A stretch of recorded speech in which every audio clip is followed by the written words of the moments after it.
Hello students, আজকের এই ভিডিওটিতে তোমাদের বাবা সাহেব আম্বেদকর ইউনিভার্সিটির বিএড ফোর্থ সেম সেশন 23-25 অর্থাৎ 2025 সালের suggestion course 1.4.8 B knowledge and curriculum এই সাবজেক্টটির প্রশ্ন উত্তর সহ তোমাদের দেখানো হবে আজকের এই ভিডিওটিতে। যদি তোমরা এইভাবে সমস্ত কোর্স ও নিজ অপশনাল পেপার সহ বিগত 7 বছরের প্রশ্ন উত্তর ও সাজেশন পিডিএফ আকারে পেতে চাও, তাহলে আমার হোয়াটসঅ্যাপ নং 7718187415 এই নং এনে যোগাযোগ করতে পারো, অথবা আমার টেলিগ্রামেও যোগাযোগ করতে পারো। তো প্রথমে আমরা গ্রুপে অর্থাৎ মার্কস 2 এর প্রশ্নগুলো দেখব। 1 নং দাগের প্রশ্ন হলো লুকায়িত বা অব্যক্ত পাঠ্যক্রম কাকে বলে। 2 নং দাগের প্রশ্ন হলো অব্যক্ত বা লুকায়িত পাঠ্যক্রমের বৈশিষ্ট্য লেখো। 3 নং দাগের প্রশ্ন হলো পাঠ্যক্রমের বিষয়বস্তু নির্বাচনের জন্য দুটি নীতির উল্লেখ করুন। 4 নং দাগের প্রশ্ন হলো পাঠ্যক্রম ও পাঠ্যসূচির মধ্যে সম্পর্কটি বিবৃত করুন। 5 নং দাগের প্রশ্ন হলো পাঠ্যক্রম ও পাঠ্যসূচির মধ্যে দুটি পার্থক্য লিখুন।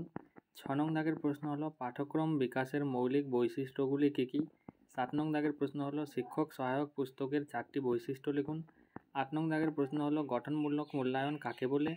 9 নং দাগের প্রশ্ন হলো পাঠ্যক্রমের গঠনমূলক মূল্যায়নের দুটি উদ্দেশ্য লিখুন। 10 নং দাগের প্রশ্ন হলো NCFTA এর পুরো নাম লিখুন। 11 নং দাগের প্রশ্ন হলো সমাজ কাঠামো বলতে কী বোঝায়। 12 নং দাগের প্রশ্ন হলো শিক্ষকের নির্দেশ পুস্তিকার একটি সংজ্ঞা লিখুন। 13 নং দাগের প্রশ্ন হলো মেধাতন্ত্র বা মেধাস্বত্ব কী। 14 নং দাগের প্রশ্ন হলো সামাজিক স্তর বিন্যাস কী।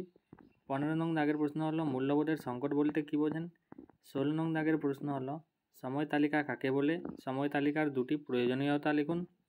17 নং দাগের প্রশ্ন হলো সময় তালিকার রচনার দুটি নীতি লিখুন। 18 নং দাগের প্রশ্ন হলো পাঠ্যসূচি কী।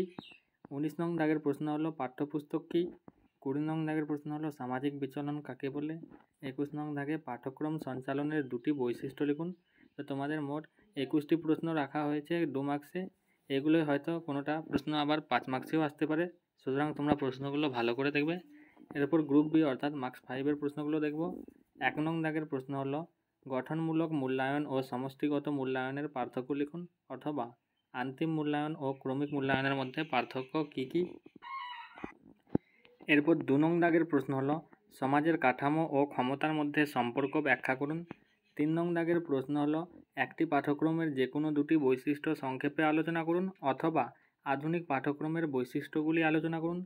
4 নং দাগের প্রশ্ন হলো লুকায়িত পাঠ্যক্রমের বৈশিষ্ট্য ও উপযোগিতা লিখুন, অথবা লুকায়িত পাঠ্যক্রম সম্পর্কে সংক্ষেপে লিখুন। 5 নং দাগের প্রশ্ন হলো পাঠ্যক্রমের বিষয়বস্তু নির্বাচনের নীতিগুলি আলোচনা করুন। 6 নং দাগের প্রশ্ন হলো পাঠ্যক্রমে ভারতীয় সংবিধান স্বীকৃত মূল্যবোধগুলির গুরুত্ব আলোচনা করুন।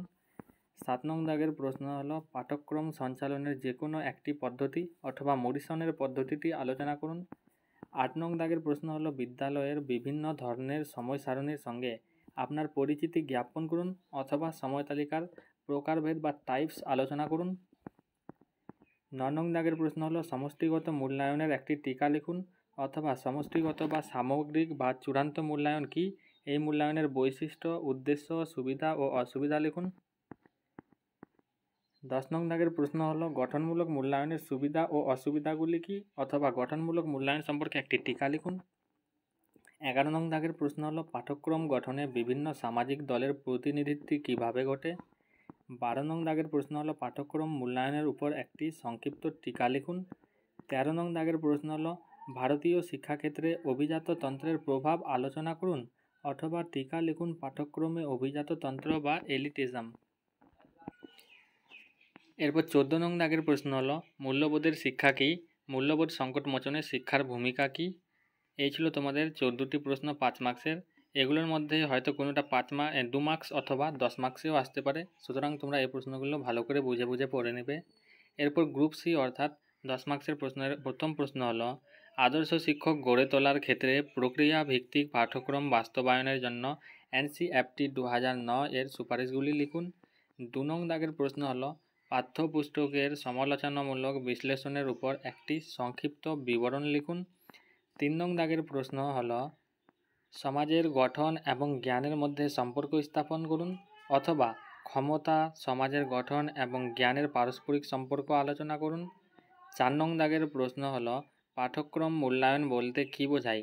মাইক্রো স্তর মূল্যায়ন এবং ম্যাক্রো স্তর মূল্যায়ন সম্পর্কে আলোচনা করুন, অথবা পাঠ্যক্রমের সার্বিক অংশের ও ক্ষুদ্র অংশের মূল্যায়নের উপর টিকা লিখুন। তো তোমাদের এই 4টি প্রশ্ন 10 মার্কসের রাখা হয়েছে। সুতরাং এই পিডিএফটি তোমরা ভালো করে প্রথমে পড়ে নেবে, তারপরে হয়তো যদি সময় পাও তাহলে টেক্সট বুক অথবা স্কলার দেখতে পারো। তো প্রথমে কিন্তু আগে এইগুলো বুঝে বুঝে অবশ্যই পড়বে। বুঝে বুঝে যদি সমস্ত প্রশ্ন পড়ো তাহলে অবশ্যই সব প্রশ্নের উত্তর পরীক্ষায় লিখতে পারবে। তো এই ছিল আজকের একটি ছোট্ট ভিডিও।